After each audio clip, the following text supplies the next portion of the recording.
Hello.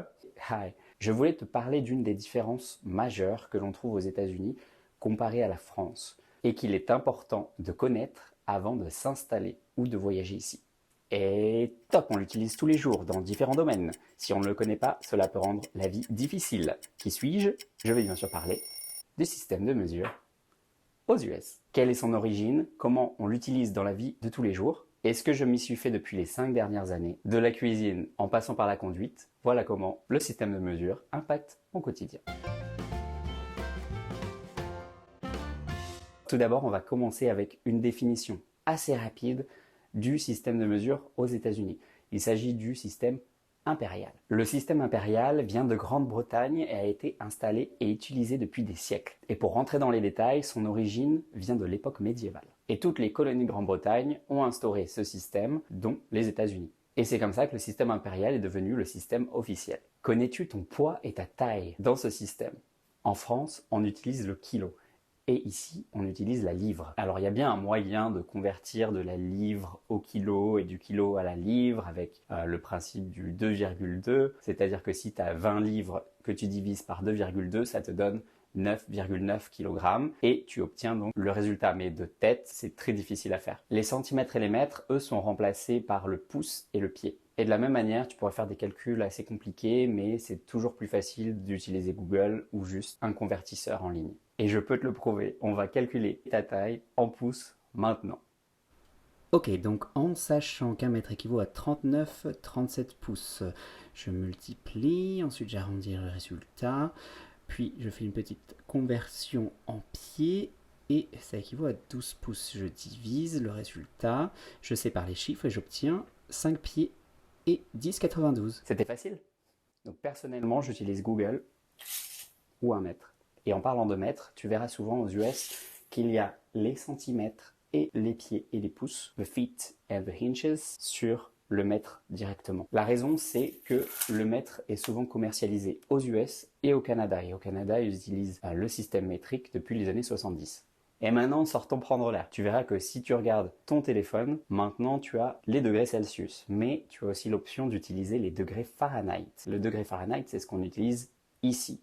Alors, pour te donner un équivalent, si tu vois 25 degrés Fahrenheit sur ton téléphone, ne sors pas tout de suite en short et en t-shirt, car il fait en réalité moins 4 degrés. Je rajouterai des gants et une écharpe si j'étais toi. Là encore, on peut faire des calculs de tête. Si vous êtes un pro en maths, tant mieux pour vous. Donc pour faire la conversion du Fahrenheit au Celsius, tu retires 32 degrés du Fahrenheit et ensuite tu divises par 5 neuvièmes le résultat. C'est un peu compliqué à faire de tête. Là encore, le téléphone nous sauve la mise. Toutes les applications qu'on a sur le téléphone ou sur Internet peuvent aider. Et maintenant, on passe à la cuisine. Donc, tu connais le Fahrenheit, the feet, the inches. Et maintenant, tu peux cuisiner. Enfin, presque. Tu vas utiliser la température pour le four, mais le poids est généralement pas en pounds.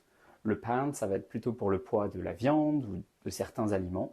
Mais dans une recette, tu verras rarement mettez 3,5 pounds de farine, ça va être plutôt des cups, des teaspoons, des tablespoons, donc l'équivalent de tasses, de cuillères à café, de cuillères à soupe. Alors c'est vrai qu'avec le poids, on est quand même beaucoup plus dans le détail, là où on est avec le cup et tout le reste, plutôt dans l'approximation, parce que il y a ceux qui vont mettre la dose dans le cup et qui vont le bomber, alors qu'en fait le cup il doit être vraiment à ras. Personnellement, j'aime beaucoup ce système parce qu'il est beaucoup plus simple. J'adorerais en France qu'on ait des recettes qui disent prenez une tasse de farine et 2 tasses de sucre et vous mélangez tout ça. C'est génial, beaucoup plus pratique. Cependant, bien sûr, il y a des recettes françaises que j'adore et pour ça, j'ai une balance. Une balance qui peut faire la livre, les grammes et bien sûr les ounces. Le ounce, c'est ce qu'on utilise pour les liquides.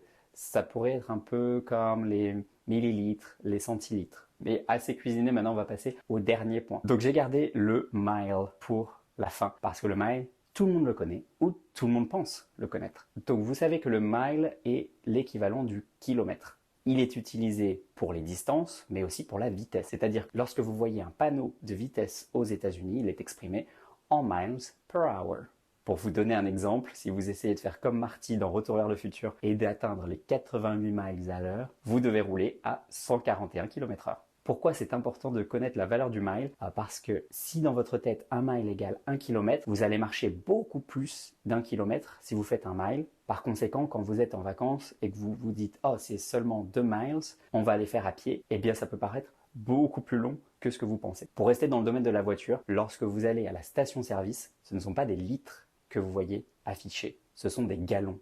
Un gallon, c'est à peu près 3,7 litres. Donc quand vous voyez à la station-service le prix, vous devez vous dire que c'est pour 4 litres d'essence. Donc en résumé, je dirais qu'apprendre un système dans lequel on n'est pas né est parfois difficile mais pas insurmontable. Bien sûr, je ne suis pas allé dans tous les détails car il y a encore d'autres moyens de mesure qui sont utilisés dans le système impérial, tout comme on en a aussi dans le système métrique, mais je voulais vous donner une idée de ce qu'on utilise le plus au quotidien et qui pourrait impacter vos vacances ou votre vie ici. Alors bien sûr, j'aurais pu tout aussi bien parler des square feet qu'on utilise pour la taille des maisons ou le yard qu'on utilise pour la taille de la propriété, mais comme quand on apprend l'anglais, il suffit parfois juste de lâcher prise, penser différemment et se faire ses propres références. Comment sais-tu qu'un mètre est un mètre? Parce que tu l'as appris depuis toujours. Il faut te faire tes nouvelles références avec the foot, the hinge, et de la même manière que tu sais que tu es bien à 20 degrés ou à 25,